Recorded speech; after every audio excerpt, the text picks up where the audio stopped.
Hi guys, happy morning. இன்றைக்கி morning எழுந்தோடனே கொஞ்சம் banana இருந்துச்சு வீட்டில்.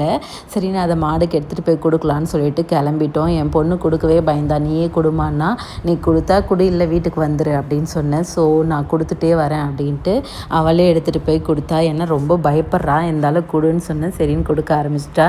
அப்படியே கொடுத்து முடிச்சுட்டு வீட்டுக்கு வந்துட்டோங்க. தர்பூசணி இருந்துச்சு, சரி அதை கட் பண்ணலான்னு கட் பண்ணேன்.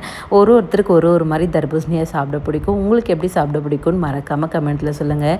என் பொண்ணுக்கு அப்படியே பீஸாக கட் பண்ணி அதில் இருக்க சீடை வந்து தள்ளிட்டு அப்படியே ஒரு பிளேட்டில் வச்சு கொடுத்தா அந்த தோலோடு அப்படியே கொடுக்குறோம்ல, அந்த பீஸை கடித்து சாப்பிட பிடிக்கும். என்னோடய மாமனாருக்கு வந்து அது சீடெல்லாம் எடுத்துகிட்டு நல்லா பெரிய பெரிய பீஸாக கட் பண்ணி ஒரு ஃபோர்க் போட்டு கொடுத்துடணும். அவர் அப்படி சாப்பிடுவார். எனக்கும் அப்படியே பீஸாக கட் பண்ணி கடித்து சாப்பிடுதாங்க பிடிக்கும். இந்த மாதிரி கட் பண்ணி சாப்பிட பிடிக்காது. உங்களுக்குலாம் எப்படி பிடிக்கும்னு மறக்காமல் கமெண்ட்டில் சொல்லுங்கள். இதெல்லாம் முடிச்சுட்டேன். இன்றைக்கி மதியம் லஞ்சுக்கு வந்து கருணக்கிழங்கு வேர்க்கடலை குழம்பு வச்சுருந்தேன். சூப்பராக இருந்துச்சு. அதோட ரெசிபி வீடியோவை நான் அப்புறமா அப்லோட் பண்ணுறேன். இன்றைக்கி டைம் இருந்தால் இன்றைக்கி பண்ணுறேன், இல்லை நாளைக்கு பண்ணுறேன். ஈவினிங் போல் ஒரே சில்லுன்னு காற்று, கிளைமேட்டே வேறு மாதிரி இருந்துச்சு. எதுவும் செய்கிற பிளானே இல்லை. சரி, திடீர்னு தான் இந்த வெங்காய பக்கோடா போட்டுடலாம் அப்படின்ட்டு போட ஆரம்பிச்சிட்டேன்.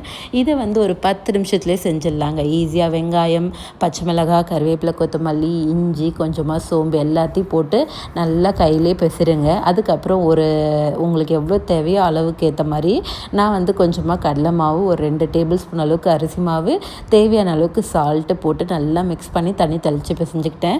ஒரு சிலர் இதை எண்ணெயை காய வச்சு ஊற்றி கூட பக்கோடா போடுவாங்க. நான் இன்றைக்கி அப்படியே தாங்க போட்டுட்டேன். எண்ணெய் காஞ்சதுக்கப்புறம் போட்டு திருப்பி எடுத்திங்கன்னா சூப்பரான அட்டகாசமான வெங்காய பக்கோடா ரெடிங்க.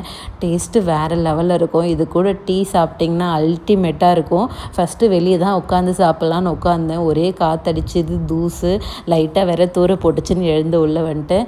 இந்த கிளைமேட்டுக்கு டீயும் வெங்காய பக்கோடமும் அல்டிமேட்டாக இருந்துச்சு. நீங்கள் ஈவினிங்கில் என்ன செஞ்சீங்கன்னு மறக்காமல் கமெண்ட்டில் சொல்லுங்கள். இந்த மாதிரி வீடியோஸ்லாம் பார்க்கணுன்னா நம்மளோட சேனலை மறக்காமல் சப்ஸ்கிரைப் பண்ணிடுங்க. மகிழ்ச்சி.